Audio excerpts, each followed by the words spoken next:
Hello, and welcome to 5-Minute Math. Today we are looking at the Algebra 1 standard A.9D about growth and decay models with exponential functions, and we're looking at different activities that we can use as educators to teach this standard. So this is a blog on my website, 5minutemath.net. I will put a link to this particular post in the video description.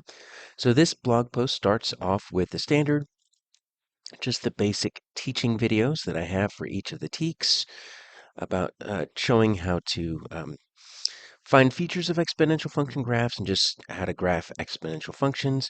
Also, the reason why I'm wanting to do this is because of recent star performance. So take a look at this particular item right here. This was number 9 off the 2023 test. Only 14% of our students got full credit. That means they got both points here, just being able to label the asymptote. So here's a video describing how to solve that problem. And then we did a little bit better on number 42 on 2023, 55% correct. Here's a video how to show that.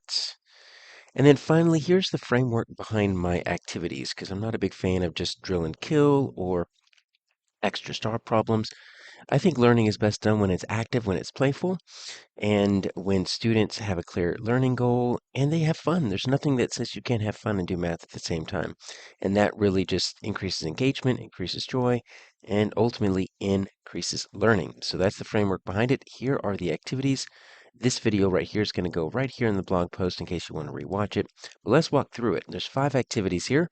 The first one I'm calling exponential growth and decay scavenger hunt. Now, this is all about finding real-world connections for exponential growth and decay. It's not about calculating anything yet, simply because sometimes, right, if we look at our star items, sometimes our star items are in context right here, and they don't necessarily tell us within the item itself that it's an exponential growth or decay. Sometimes they just give us the straight function like you do right here, and it's pretty obvious that it is. But sometimes you have to derive that from the problem situation, and students might not know all the ways in which you can look at exponential growth and decay.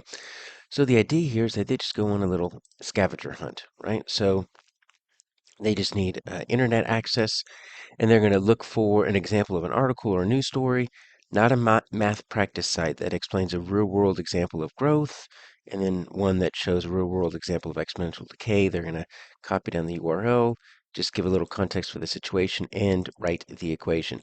The reason I say not a math practice site, because if they Google exponential growth or exponential decay, most likely they're going to come up with math practice videos, sites, worksheets, whatever, and we want real-world examples.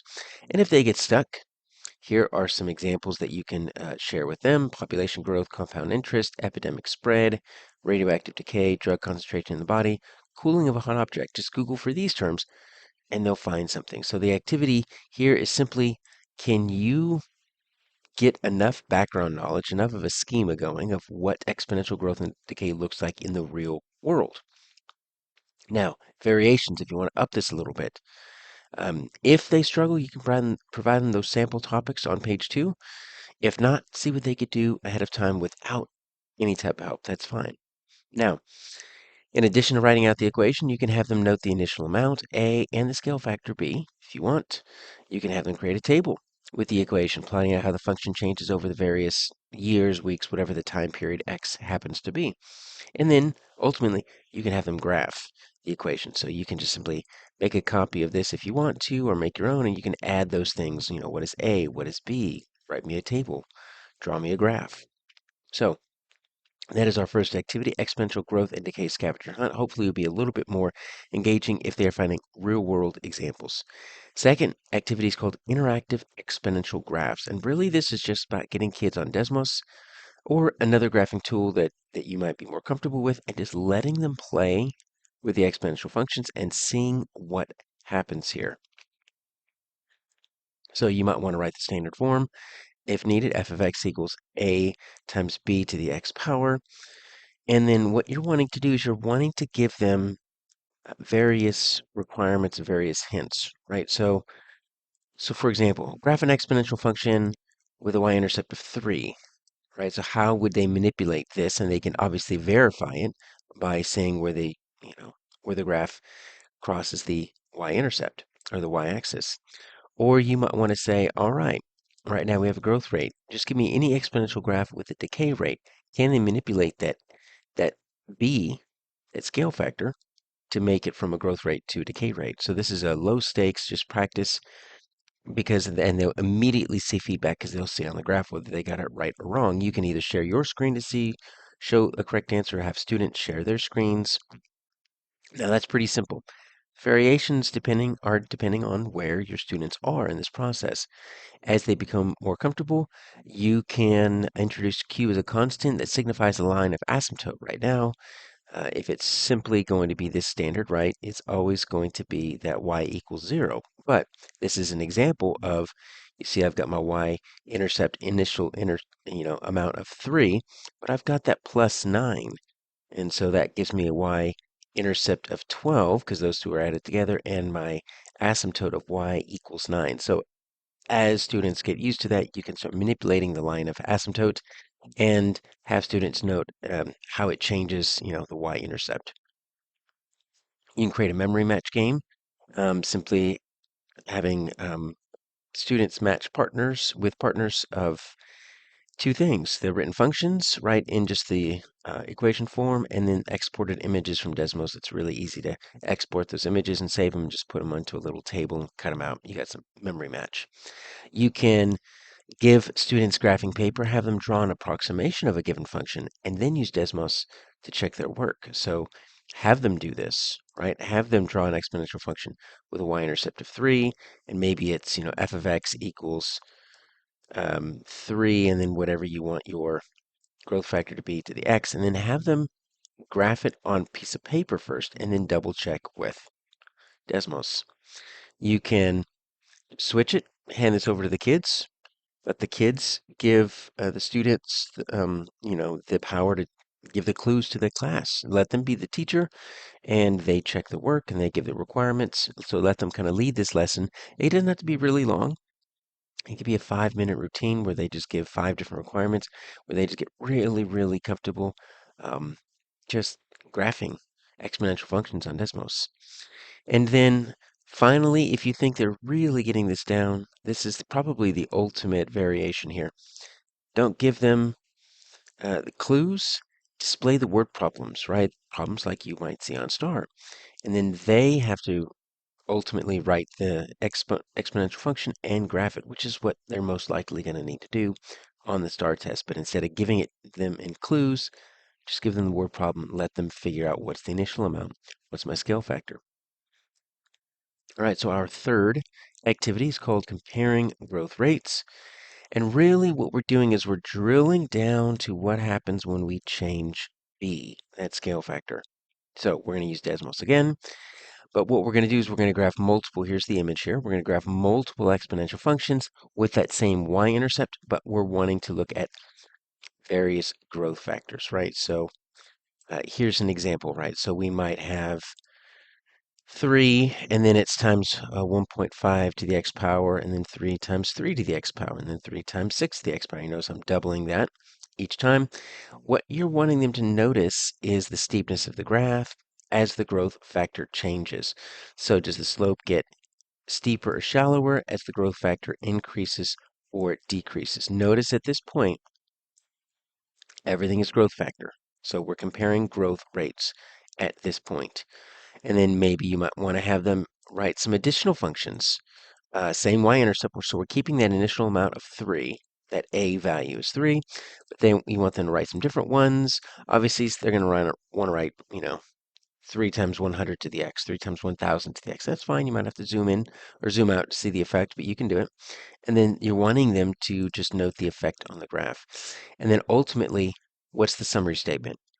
Tying together the effect on the growth rate of the graph um, of an exponential function. If you change the growth rate, what happens to the graph? Does it get shallower? Does it get steeper as it gets closer to 0, as it gets farther from 0 or from 1? That's instead, because that's what we're wanting them to see, is how we change the graph of an exponential function by impacting the growth rate. So here's just an example, and you can kind of see the different colors here. Desmos does a good job of that. As you're scale factor increases, right, it gets steeper and steeper and steeper. It's going to look almost vertical if you get that up to 100. Now, variations. Have them start playing around with what happens. Most of them are going to want to get bigger, but have them start using decimals to start seeing what happens when it gets closer and closer to 1. If it gets equal to 1, it's just going to be a horizontal line. But what if it's 1.1, 1.01, 1.001, 1.0001? Now, they will have to zoom out a lot to see any type of curve on these latter ones. But have them see what happens when it gets closer to 1, because a lot of them are just going to want to get bigger and bigger and bigger to make it steeper. How can they make it shallower? You can repeat this process, but do decay rates, right? Notice what happens as the rates, between 0 and 1 get closer and closer and closer to 0. You can also have them explore what happens when the growth rate stays the same, but the y-intercept becomes negative, right? So how do you flip it if you have a y-intercept of -3 rather than +3? And then once they just become fluent with the shallowness or the steepness of different graphs based on the scale factor, it's a great warm-up. Display a graph on the board, have students estimate the function. So have them write, okay, what do they think the y-intercept is? What is the growth and decay rate? And then discuss in pairs their reasoning and then reveal the answer. After a while, they get pretty good at recognizing, what the scale factor is on a growth rate or decay rate, just if you give them enough practice just by visually looking at it. All right, so our next one is exponential story problems. So we're wanting students to, this is going to be a little bit more difficult, create story problems to fit the context of an exponential growth or decay scenario. So same example of real world contexts from this first activity, right? So we want to give them the context in case they don't know it. But the idea here is they simply create a story problem. My suggestion would be they first write out what is the initial amount, what is the growth or decay factor, and what is the time unit. We're talking months, weeks, days, years, right? Once they have that, they have all they need to write a story problem using one of these contexts. And so that's, now, we say it's going to be easy. It's going to be pretty difficult because creating something is a lot different than breaking something down and solving it. But once they generate those values for A, B, and that, what the time unit is going to be, they write a story problem. Now, what you're wanting them to do is you're wanting them to give all of those, wanting them to give the A, give the B, and give the time unit for X. And then the question that is at the end of the story problem is asking the person to write an equation that represents this function. And then they can swap. And then, they can solve each other's story problem, write that equation for their partner's story problem. So that's really what we're wanting to do here. It really puts them in the mind of a test writer or a test item developer is, trying to create a story problem that is, contains all the elements. Now, what you might want is you might want to give some constraints or some limitations. So you might want to say the growth factor has to have a shallow curve. You want to have the y-intercept something greater than 10, right? So don't give them an exact one. Just give them a constraint to deal with. So there's still multiple ways to satisfy that constraint. That's one way to kind of up the rigor here. Now, rather than simply having students swap problems and write an equation, they can also graph it, right? You might need to help students with some editing feedback in regards to conventions and spelling, proper punctuation, so they can kind of do that together. And if they're starting to get that down and you think that's pretty easy, what they do here, this is this fourth bullet. Instead of writing the full matching equation, students give the equation, right? But they omit another opponent. So they omit the initial amount, they omit a growth factor. And students need to identify that missing amount in the context from the given equation. So rather than writing the full equation, they're trying to find a missing factor that's, that's hidden in the word problem, but they need to derive it. And then they might like it for a free extra credit grade. Just take some of the best story problems, give it to the class, and there's an extra credit grade. So they know that there's something, valuable coming at the end of that. The final activity is called Mix and Mingle.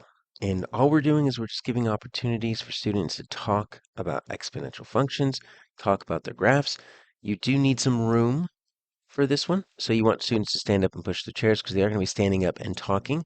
You're going to play music. Let them walk around for about 10 seconds or so, just like they're at a, like at a cocktail party. And then when the music stops, they group up with those nearby. No more than 4 in a group because after you do this once or twice, obviously you're going to get 15 kids just walking around in a circle waiting to be in a group together. So you do want them to kind of move around a little bit. You want smaller groups, no more than 4. You might say no more than 3, depending on your class. What you want to do is you want to display an exponential function on the board. Just the function, not the graph. So for example, it might be f of x equals 45 times 0.3 to the x power.